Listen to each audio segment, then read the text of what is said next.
মানে আমরা আসলে ক্যাম্পাসটা চাই হচ্ছে রাজনীতি মুক্ত, যেখানে সবাই আসলে ফ্রিলি নিজের মতামত প্রকাশ করবে।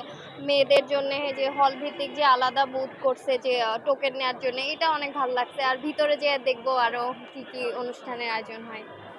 আহ, যারা নবীন রয়েছেন তাদের সাথে পরিচিত হয়েছেন। আমার ডিপার্টমেন্টের অনেকেই আসছে, তো ওদের সাথে তো দেখা হলো, ওদের সাথেই আছি এখন। গ্রুপ ছবি তুলবো, মজা করবো, একসাথে বসবো। এই যে ছাত্রছবি আয়োজন কেমন লাগছে আজকে ছাত্রী আয়োজন? জি, আয়োজনটা অনেক ভালো লাগছে। মানে এরকম আয়োজন আরো করা হলে, মানে সামনে যেন আমাদের যারা আরো জুনিয়র আসবে তাদের জন্য এরকম প্রতি বছর করা হলে আরো ভালো হবে।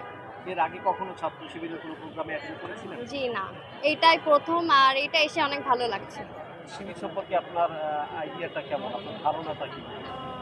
মানে ওরকম আসলে আমার হচ্ছে পলিটিক্যাল বিষয়ে আসলে কোনো ধারণা নাই। আসলে আমি মানে সবসময় মানে এরকম কোনো কিছু আসলে কি বলবো, মানে ওইভাবে আমার কোনো জানাশোনা নাই আসলে। শিবিরকে তো গুপ্ত বলা হয়, আজ তো তাদের প্রোগ্রামে এলেন, এখন যদি আপনাকে গুপ্ত বলা হয় তখন কি করবেন?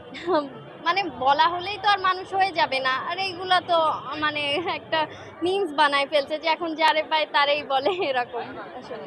ছাত্রশিবির পক্ষ থেকে নবীন শিক্ষার্থী কি জন্য প্রত্যাশা করেন দীর্ঘদিন এই ক্যাম্পাসে থাকবেন?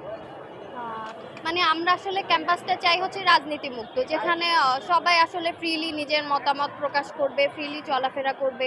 এইটাই আমাদের প্রত্যাশা, যে মানে একজন স্টুডেন্ট মানে কোনো কিছুতে যাতে সে তার মতামত প্রকাশ করতে মানে দ্বিধাবোধ না করে, সে ভালো হোক বা খারাপ, মানে খারাপ মতামত হোক, মানে সে যেন হচ্ছে নিজের মতামতটা মানে ঠিকভাবে প্রকাশ করতে পারে। এটাই আমাদের কাছে হচ্ছে প্রত্যাশা। কি ধরনের উপহার দিয়েছে, কোনো উপহার পেয়েছেন? না, এখন উপহার কালেক্ট করিনি।